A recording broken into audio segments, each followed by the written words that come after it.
Hi, everyone, and welcome to the second Toolkits Live Graphic Narratives class. Um, I am broadcasting to you from Kumeyaay country, and this stream is being streamed from unceded Wurundjeri land in what is known as Melbourne, Australia. And I'm joined today by Lee Lai. Lee, where are you streaming from today? Hi, I'm streaming from Gouache, which is the traditional land of the Kanengahaka Mohawk people, and it's colonially known as Montreal in Canada. Yeah, Express Media wants to acknowledge that these are stolen lands and that sovereignty was never ceded. So Toolkits Live is a program run by Express Media. Express Media is an organization that provides various learning opportunities for young writers and artists. Toolkits is a 12-week online class in that we have poetry, nonfiction, fiction, and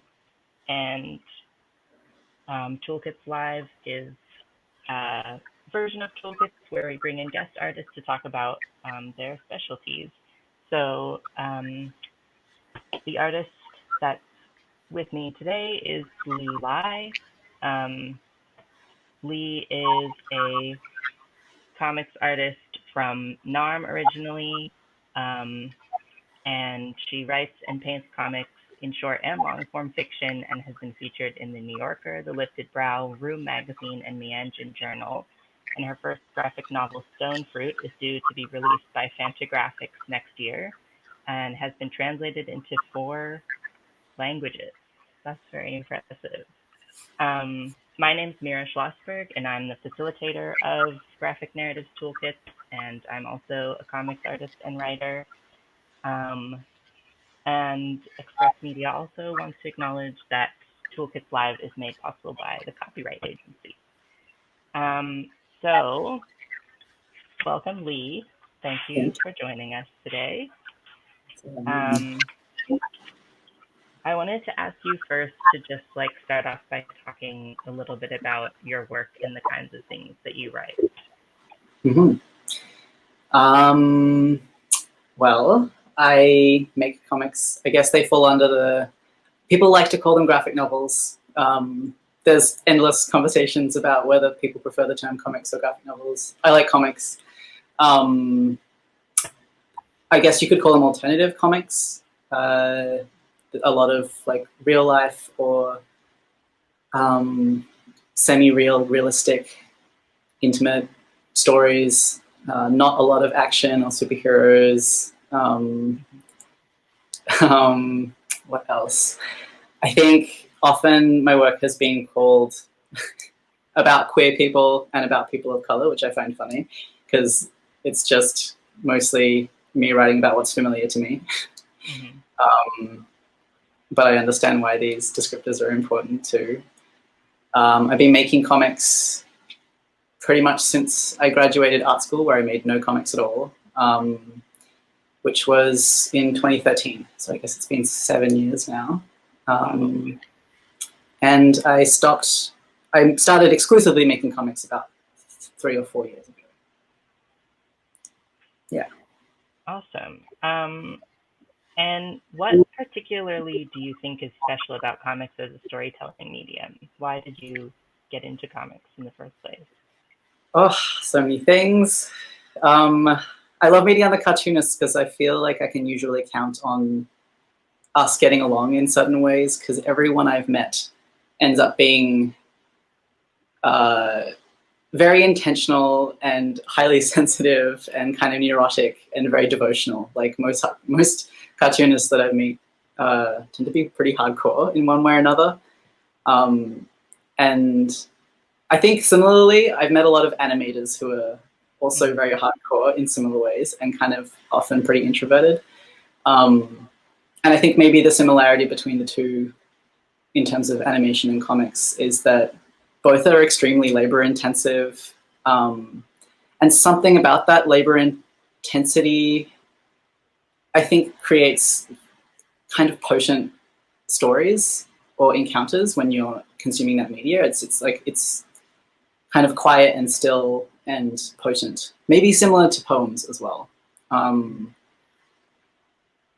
think there's also something to be said, which like can apply to a lot of different media, but like my experience of that is definitely within comics, is like, I think there's something that's cool about an art form that doesn't take a lot of money to make.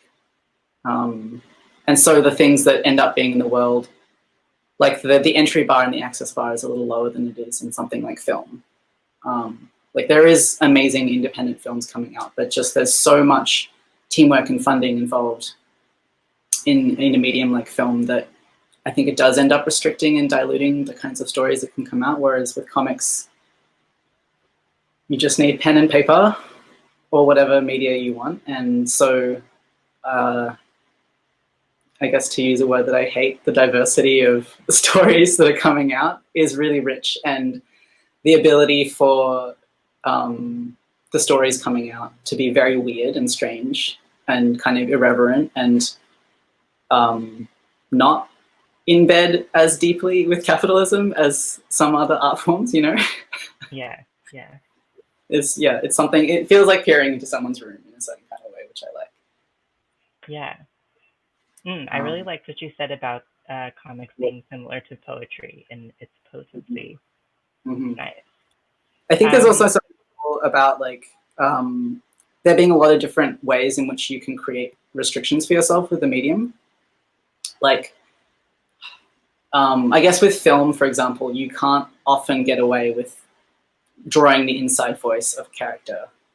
Like you can't. There's ways you have to show it rather than describing it, and then in turn with prose fiction, you can't actually show it in imagery. You only have words as a descriptor, and comics being a mixture between static images and words, you have a choice. You have this whole kind of buffet of choices as to whether you want to restrict yourself in certain ways or not, according to how you can tell a story. And it's nice. I like having restrictions on how I can show something. I feel like it creates some kind of like creative friction and energy, and being able to choose what you can show on a page, whether that's no text at all and you're just using images, or you have a character's inside voice in the thing, or you're choosing to use text boxes that aren't dialogue, or you're only using dialogue. Like, you have all these different options of ways that you can challenge yourself with showing a narrative and how it plays out. And I think that just makes for interesting work. Yeah.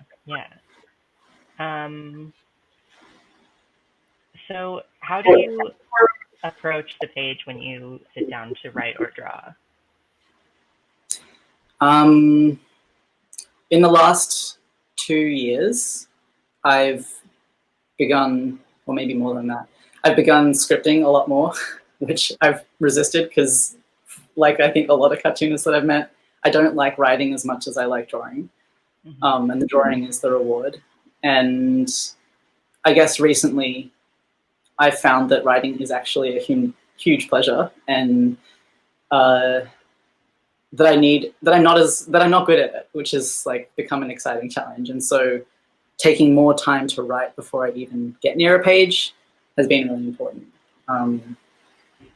So now it's kind of like anywhere between a couple of days and a few months before I'll get near a page at all, and I'm just going to be on a computer or in a notepad writing down ideas or writing down scripts and editing them a lot. And then from that point, I tend to not thumbnail, which is a pretty unpopular process. Like, most people I know tend to thumbnail, and I think I recommend thumbnailing. I think it's really great and important to plan your page. I just don't. A restriction that I like for my comics is that I don't like a lot of panels on a page. I find it gets too busy, especially since my style is pretty detailed. So I find that like too many panels on a page just confuses the eye more than I'm interested in doing. So a lot of other cartoonists I love make really interesting diagrams and layouts with their panels, but I just stick to basically a full grid the entire time. Occasionally I'll branch out and do a single panel page, but almost always it's a full grid, which something about the consistency of that is really reassuring to me. Yeah, and so I don't want to thumbnail it because I'm like, it's going to be the same 4 panels every page. I'll just make a decision as I start drawing the pencils. Yeah. So if you don't thumbnail, when you're writing a script, are you like visualizing what's going to be happening, or are you only scripting dialogue? I write it like a screenplay. So generally I'll write out, like at the start of a scene, I'll write out a short descriptor of what's happening in the scene, where the location is, who's involved, and then it reads just like blocks of dialogue with the name in capitals. And then once I've gotten the scene and the dialogue and the exchange to a place that seems like the scene is over and that what I wanted to achieve in the scene has been achieved, like the information that I wanted to convey is there, I'll go through again and try and divide it up into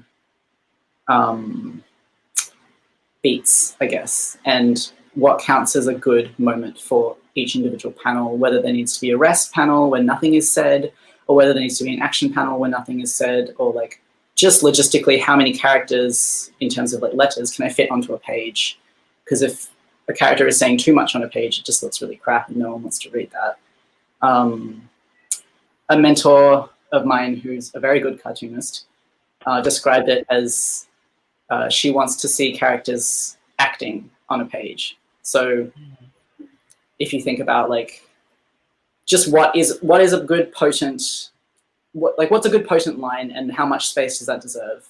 Like where is the mic dropped if there is a dramatic moment, and does that need an entire panel of just that character in the panel saying one thing that's really loaded, and maybe putting another piece of dialogue from someone else in that would dilute that moment.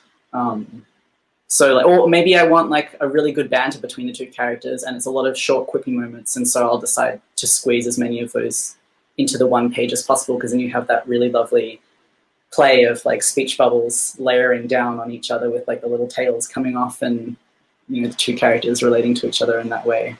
But I guess like as much as that's a dialogue and scripting decision, it's also a decision around composition and pacing, which is both a visual and a literary thing, which I think is extremely exciting. The nerd comes out. Do you want to talk more about your process, like in the long term, when you're like coming up with a story or like designing, I guess, like a longer narrative, Sure. what the process is for that? Yeah, I mean, I guess I've written one book now, and I'm working on my second one now, and I'm working on the second one very much informed by the revelations and mistakes that I made in the first one. So I guess like maybe the easiest thing is to talk about the first book, which was an idea that I brewed on for about a year without doing anything about it, because I didn't know what I was doing and I didn't know how to approach long form. Previously, I'd only done maybe maximum 15 pages or 10 pages comics. And that was also informed by money. Like, it's just hard to write something long because you're not usually getting paid as you do it, especially if you're previously unpublished. And so short form comics generally can wriggle their way into a journal and earn you a few $100 or like $100 or something. And my approach when I first quit kitchen work, which I was doing to kind of fund my practice before then, was just to make as many short form things as possible, get paid for all of them if possible, and then squish them into zines that I would sell at zine fairs and try and build an audience that way. And so, yeah, this longer form idea, I knew it was going to eat up a lot of pages. In my mind, it was going to be maybe 150 pages. And so I kind of tried to figure out how long it was going to take me. I thought it was going to take me a year. It took me nearly 2 years, I think. And then I lucked out and ended up in a screenwriting class at Concordia Uni, which is in Montreal, and got a very clever, great teacher whose name is Ken Briscoe, who's a scriptwriter himself. He does scriptwriting for television. And I decided that that was probably the right time to try and actualize a script, because it was one of the assessments that we could do to work on a script for basically the entire year. And so I had the very cool experience of having a class of people who were all working on their own scripts. And pretty much the entire class was workshopping each other's stories and reading them just as a story and critiquing the hell out of it and figuring out whether it had any traction at all. And as someone who, I guess, has made my bread and butter off making things look pretty, and then the writing coming secondary to that, it was scary and cool to have a bunch of people just reading the story without any pictures to back it up, and being like, this is boring, or I don't understand what's going on, or all the characters sound the same, like all their voices are the same, and giving me really good constructive feedback on what at the time was a very unpolished kind of meandering story that I had no idea what I was doing. But I guess my decision was just, if I don't hate the story at the end of this, if I don't think it's got any spine at all, then I'll drop it and try and write something else. But it kept building and building until I had maybe 5 drafts of a finished comic script that enough people had said, this is interesting and I would like to see it as a comic, that I had the confidence. And I was also just really itchy to make something long at that point. So I started drawing it out and finished the first 2 chapters fully painted, and started sending it to people who I trust, like friends and family, to see how it read. And then I received some very great feedback from a close friend of mine called Lee Lai, who was like, just gave me some more good critique about one of the characters being more interesting than I had banked on. And so I kind of took the drawings and the writing back to the desk and expanded the story another 100 pages. So it ended up being 230 pages, which I really did not count on. It took a long time. It took so long that my drawings, and this is, I think, a thing that I was fearing and I've heard other people fearing, it changed so much that that my drawing style changed. Like, maybe not so noticeable that if you read it, you'd be like, this thing took 2.5 years, and it shows, hopefully. But when I finished the book, I had to go back and Photoshop, because it's all ink and gouache paintings. Like, it looks basically the same on pages as it does in the scan versions. But I had to go through on Photoshop and Photoshop in the later versions of all of their faces onto the heads of the first like 30 pages, because they look completely different. They look, to me, unrecognizable. And I think I was lucky that I was in a studio working with another cartoonist who is called Tommy Parrish. They have a book out with Fantagraphics. It's called Lee Lai. It's great. And we've known each other for 10 years, and I can trust them to give me their honest and spicy opinions. And they were working on a book too, and we were both kind of going in and out of being extremely motivated and then extremely self-doubting. And both of us nearly dropped our projects and tried to do something new several times, and just had to encourage each other that this project would be the enabler of the next, and that we'd learn enough by just finishing the damn thing that it would make whatever we make next maybe more satisfying. Which I think was a good motivator enough to just finish it and then put it out into the world. Yeah. Yeah. And so what are you working on now? How has that been affected by your experience with the first book? I'm working on a graphic novel called Canon. It's about two friends who are in conflict with one another, I guess, amongst other things. It's, I guess, there's always, like, I guess I like writing stories where I have something to chew on and something to process in my own life, even though it's absolutely fiction and pretty unrecognizable from things that I've experienced, hopefully, by the time it's being read by other people. There's usually something that I need to muddle on and want to chew on, and I'm having a lot of conversations about in my life. So this one's a lot about anger and how to metabolize and express anger in healthy ways. It's probably going to be longer, and I think the thing, well, certainly my experience of writing a screenplay, I guess, or a graphic novel script in that class has taught me much more how to script now. The whole thing's just going a lot faster because I guess I got more efficient at drawing. And I think honestly, it was just really reassuring to finish something and be like, oh, I can finish something. And like the doubt and the self-loathing that comes out of it is just part of the deal, and their feelings that pass, and then you get a second wind and a third wind and a fourth wind and etc. until it's done. And the feeling of it being done is better than thinking that you've made something perfect, because that's not ever going to happen. And so I just have a lot more motivation now to do it. And like, I don't know, realistically speaking, it's also very motivating at this point to have a publisher and to know that I'm not just kind of making something, not really knowing where it's going to go, which is huge. And very financially reassuring. Yeah. And I think I also just feel more ambitious now. Like, I'm writing this one a little more, I don't know what the right term is.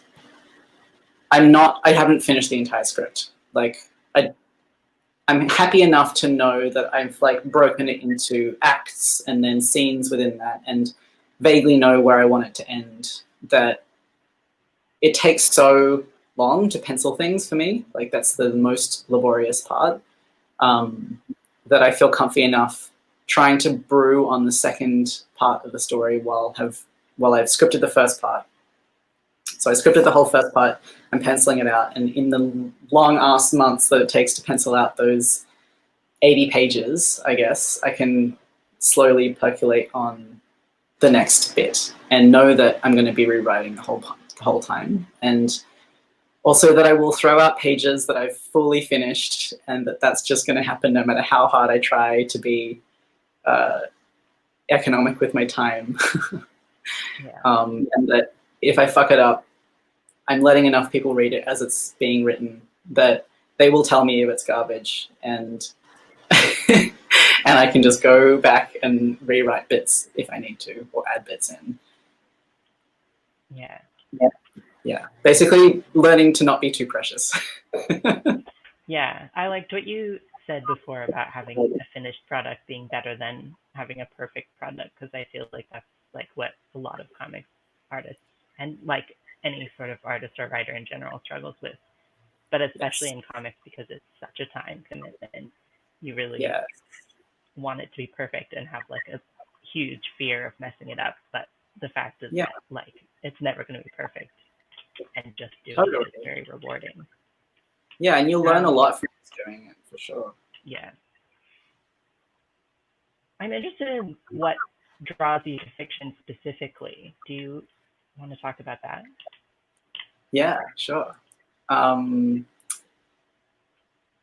guess for me, I feel a lot more freedom to explore ideas in vulnerable ways through fiction than I do through non-fiction or autobiography.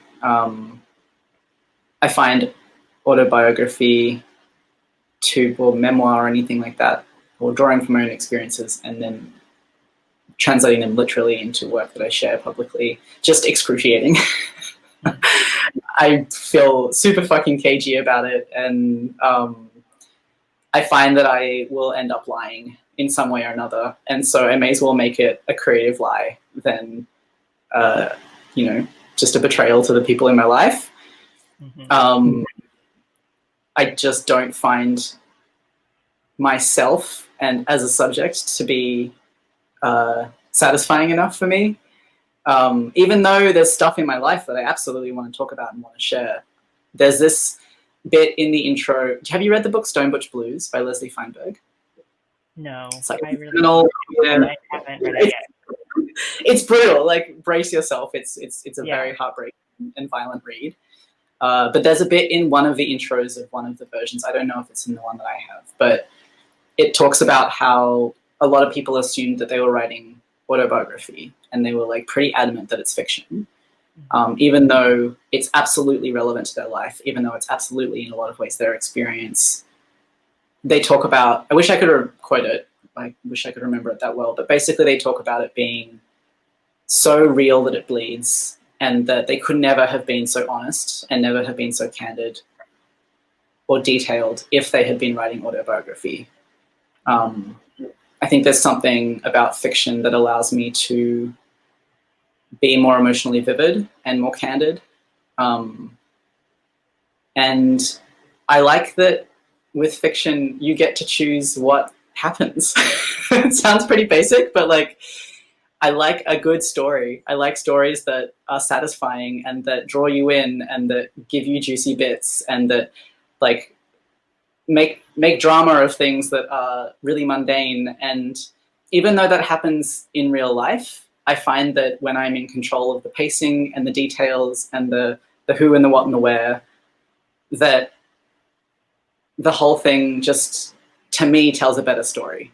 And I don't think that, I think when I read other people's work, often I'm reading work that is nonfiction that is super fucking amazing, like that takes me on such a ride and that draws me in so much and that teaches me so much.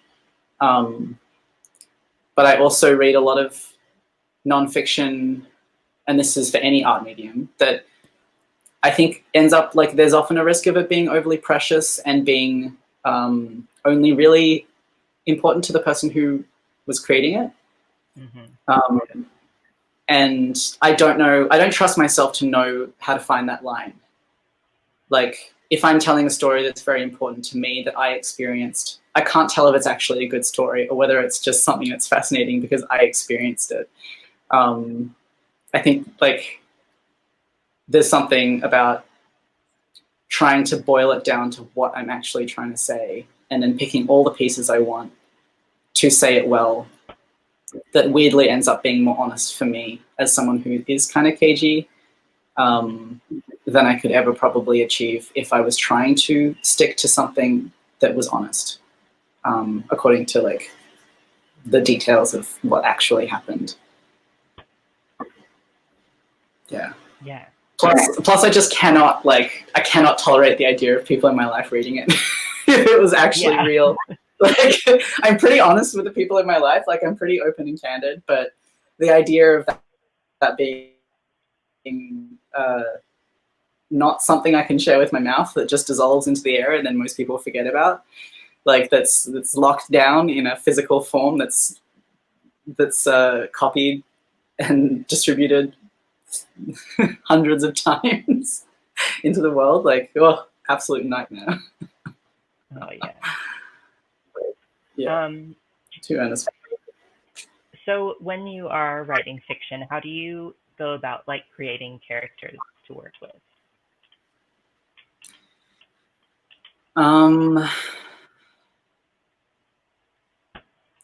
I guess most of the characters that I have created so far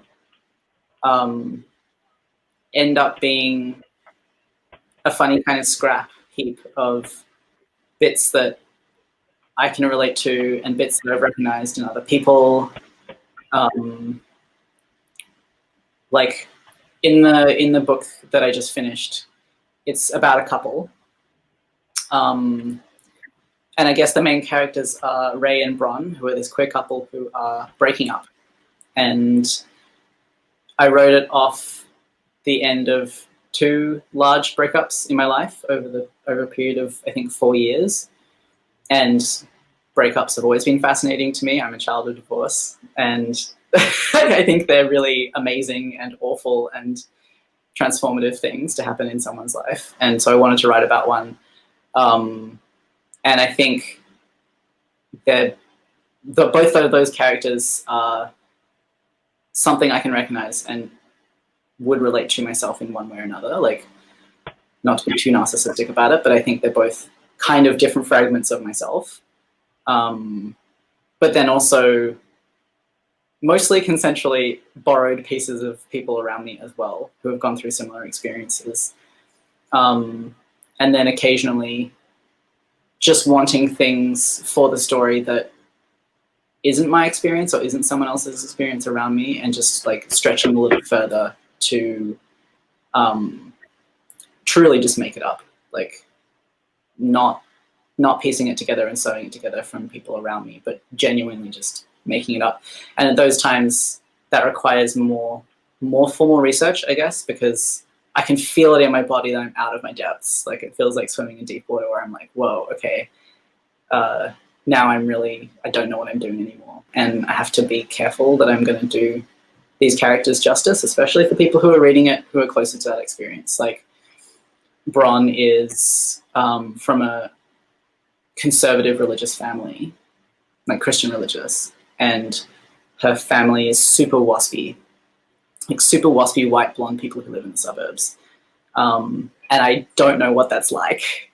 And even though I'm not like terrified of offending a white wasp, like that's not exactly the fear. I think it's more just like wanting to write characters with integrity and wanting to write them as honestly as possible and have them be relatable regardless of whether it's someone's experience or not, and have them be kind of like full humans. And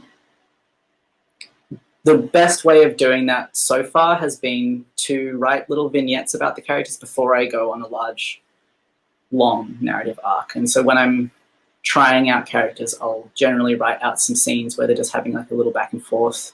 It's also nice because, I mean, just in terms of money, like preparing for a long form comic, like writing short form comics and just getting a sense, putting them on Instagram, seeing if people are responding well to the characters, seeing if I'm responding well to the characters, and doing some little test runs before I take them on a big ass journey has been important.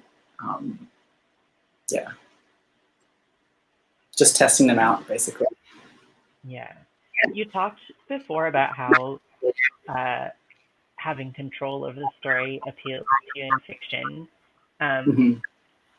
But I've been reading like a lot of Linda Berry recently, and she talks about how the characters sort of have their own agency, and when she writes, she just like follows them. Do you feel like your characters are like separate from you, or do you feel like you have full control over them? I love Linda Barry. As a side note, she's so great.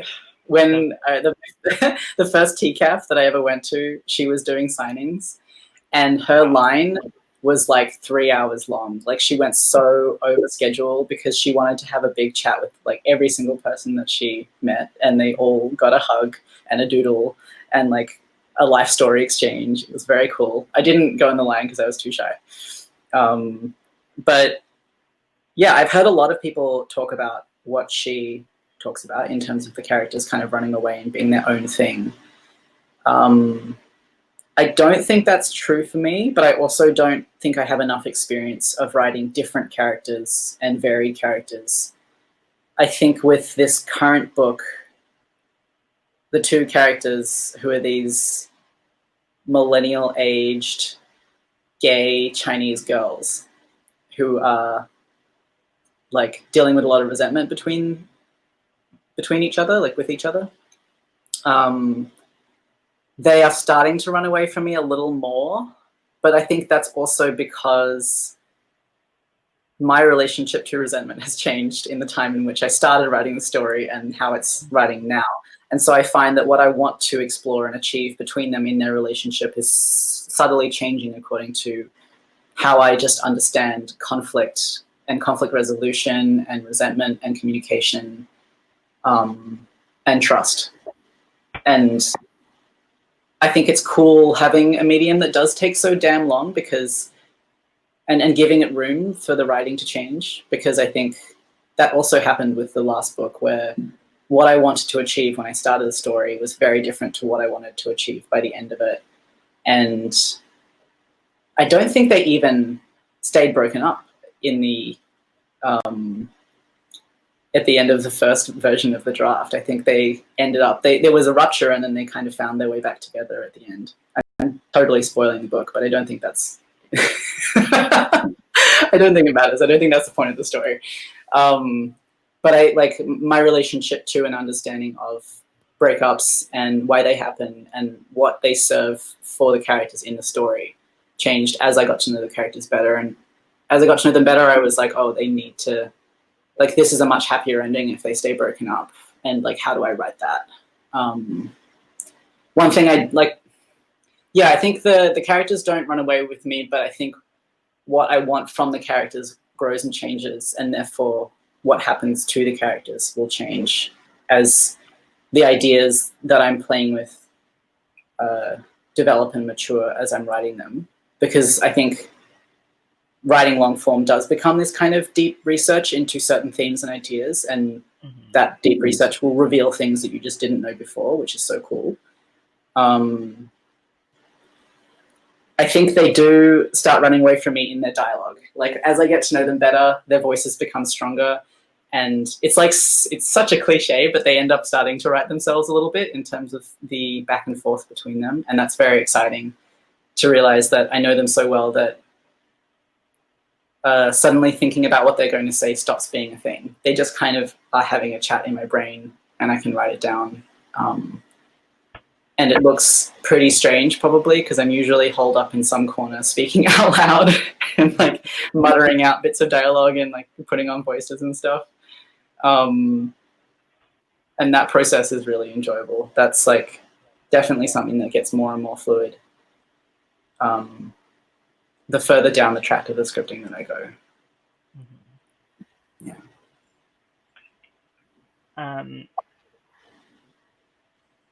Do you feel like it also becomes more fluid, like the more experienced you become with script writing, or has it always been that way? What was the start of the question? Do you feel like that's something that has like gotten easier as you become more experienced with script writing, or is it always just like the more you write the characters, the easier they are to understand? I think, yeah, I think like specifically character has always been, I don't know about easy, but it's certainly the most enjoyable part to me. Like dialogue and the play between two or more characters has just always been something I focused on. I love chat and chemistry, and I pay a lot of attention to conversational flow. I love being in conversation, and I love watching people being in conversation. I like feel pretty nerdy about people in that way. Like, so that is something that's maybe always been, if not more intuitive, then just something that my energy naturally gravitates towards. And I think whenever someone's interested in something, they just get better at it because they're paying more attention to it. I think one thing that I've really noticed in the last few years of writing longer form comics is that problem solving abilities have gotten better. So if I just can't figure out how to make two characters get from point A to point F, like the process to which I just kind of wriggle through all the potential obstacles is a little more, like there's just more that I know how to do now to get to that point than just the kind of black holes that would open up in the script and would just hang out there for months because I didn't know how to close them. I think I just have more experience with that. And so it's mostly about driving the plot that I think was the thing that I really struggled with and has become a lot easier more so than like getting to know the characters on some kind of emotional, psychological level, or the way in which they relate to each other. Yeah. Do you have specific tips for like newer comics artists on how to get the characters to move through the plot? Like, what are the things that you do now that you feel like you've learned? Sure. Writing a story outline really helps. This is something I learned in the class and then just learned from making a lot of mistakes because it's boring and I didn't want to do it. And so I didn't, and then I found that it was helpful when I did. So like planning and writing out a story outline has been really helpful. And that doesn't mean you can't change it, but just not getting too bogged down in the details to begin with, or stylistic decisions, but thinking about the story as one large arc, and writing a basic synopsis before even getting into dialogue or the more frilly bits, the more satisfying bits to me.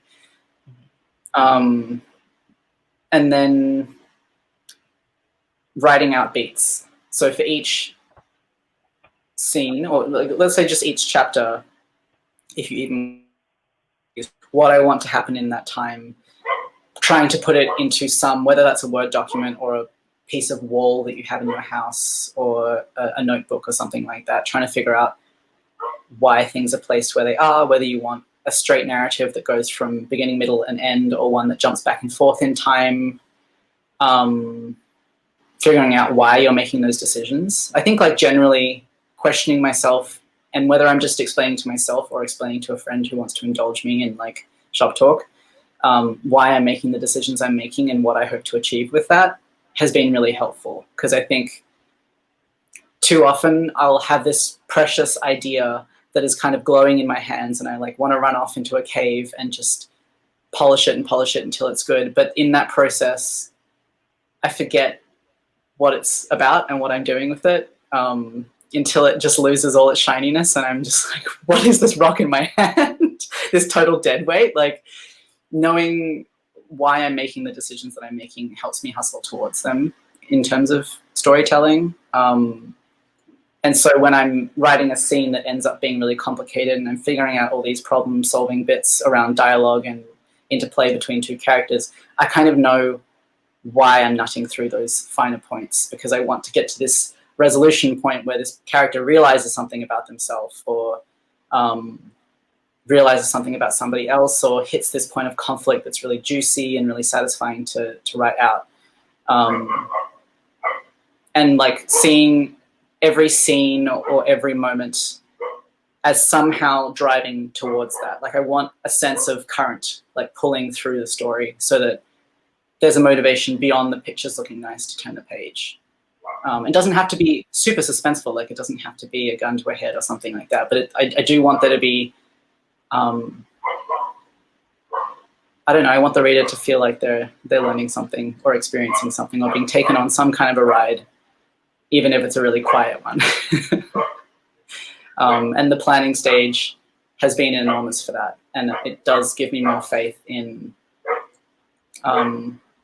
slogging through the really slow and laborious parts of the process later on, because I feel like I have a greater sense of what's happening in a larger scale. Yeah. So you have like a very distinct visual style in your work. Can you talk a bit about like how you came to develop that? What draws Sure. you like to gouache and stuff like that, I guess. Yeah. Well, the gouache thing, I just love it because I love painting, and gouache is quick and portable and cheap. I think the decision to do gouache backgrounds and then ink the lines was mostly because I love lines so much. I love painting them. I love looking at them. And ink, just basic cartooning ink, the Speedball or whatever brand, I have just found it to be the best way of getting the line that I want. But I don't want the details to be so bogged down that you can't tell what lines belong to what and what details are what. And so gouache is kind of messier and a little looser. and I would tend to use like a less refined brush or something to do those backgrounds. So it's a chance to have something kind of wobbly and naive and not so controlled in the backgrounds.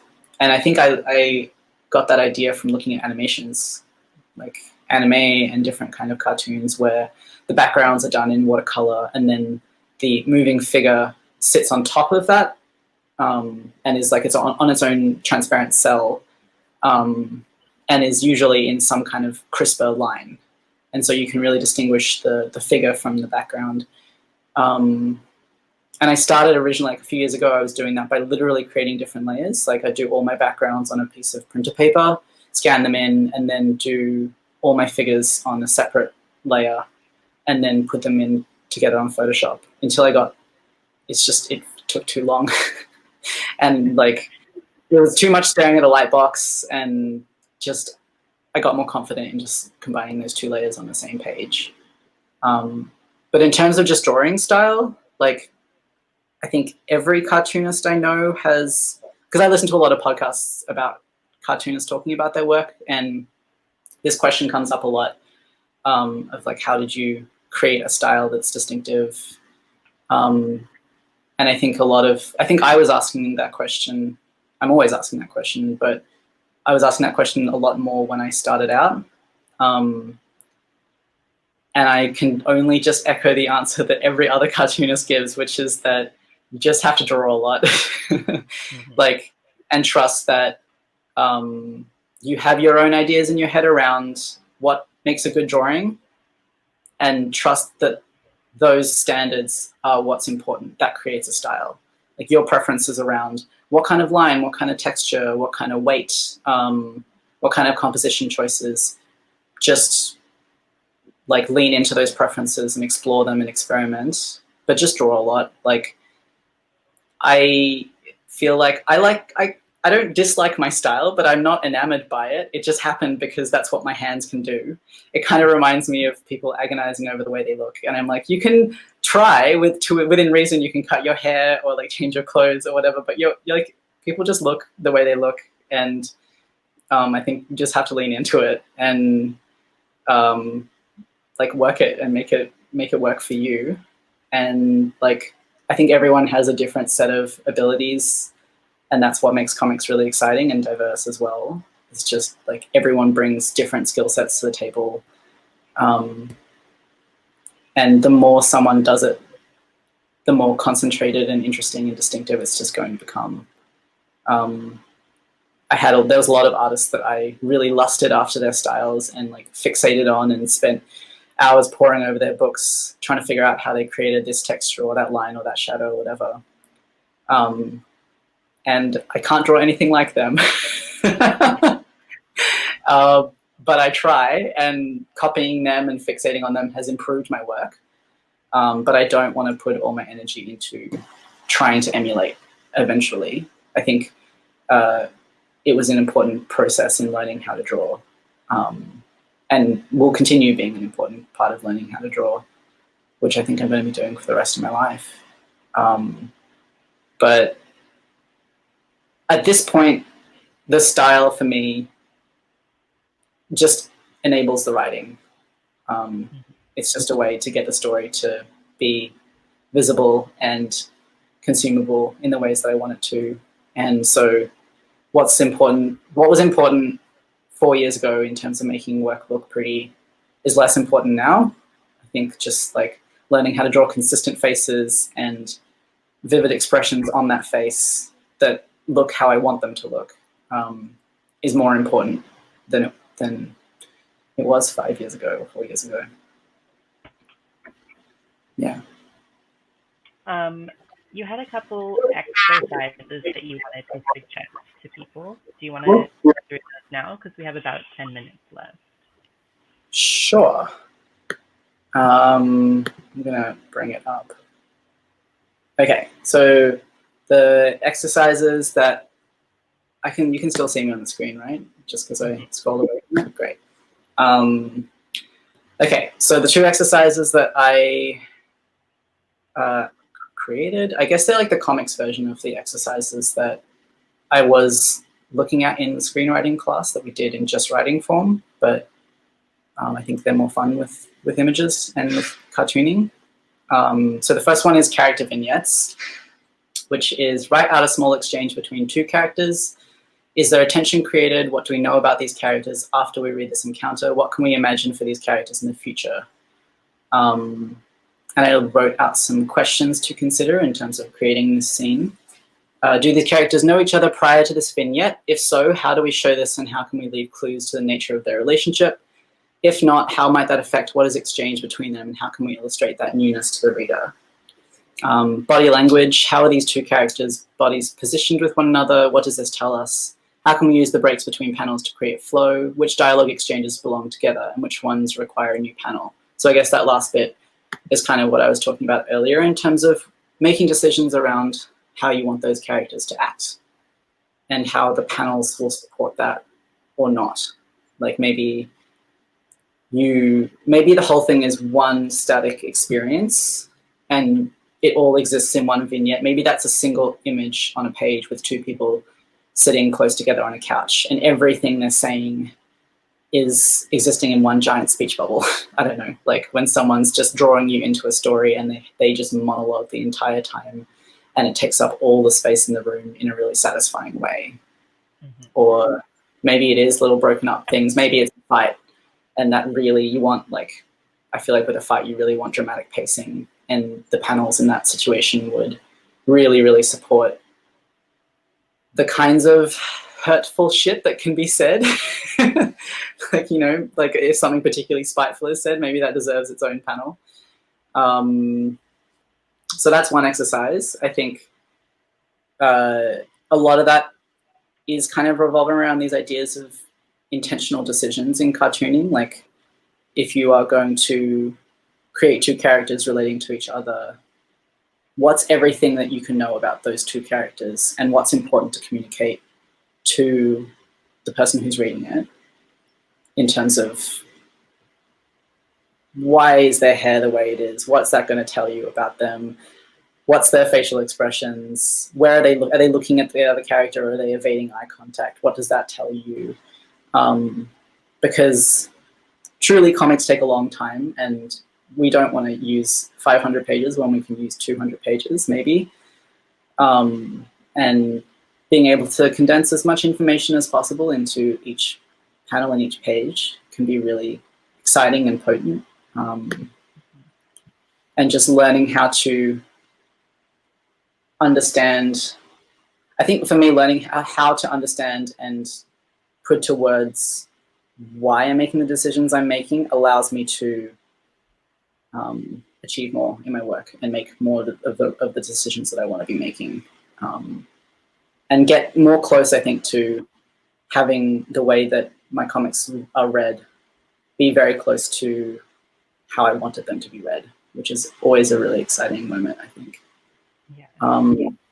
The second exercise is a similar thing, but with motion. So it's called the motion vignettes. Draw out a sequence of motion. Perhaps it is a person moving through their home, two dogs fighting, a diver swimming down into the depths, two children pursuing a stray cat.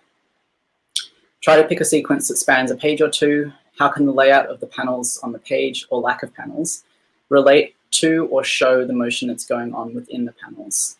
I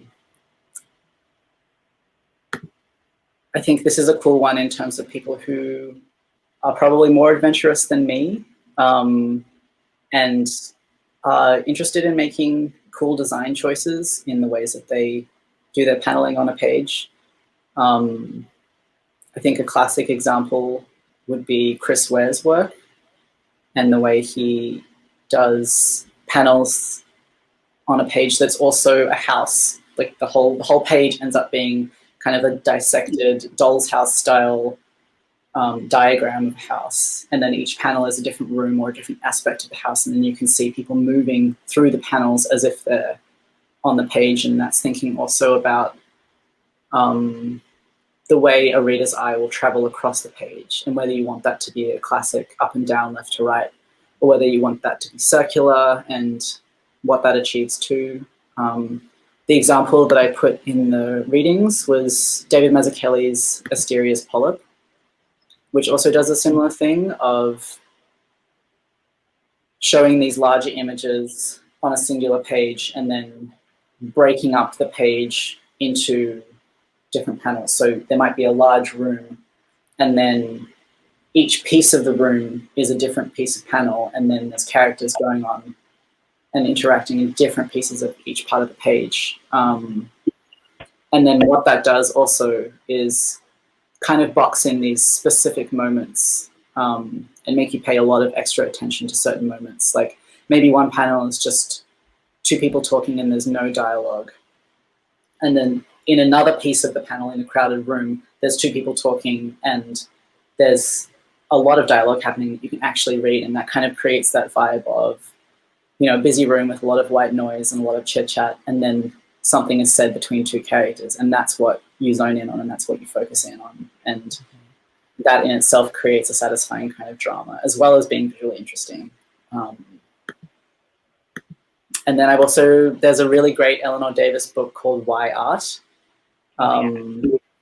It's a chunky little fanographics book, and that's a really interesting read because it's really small, like it's maybe only this big. And I think a majority of the book is one panel per page.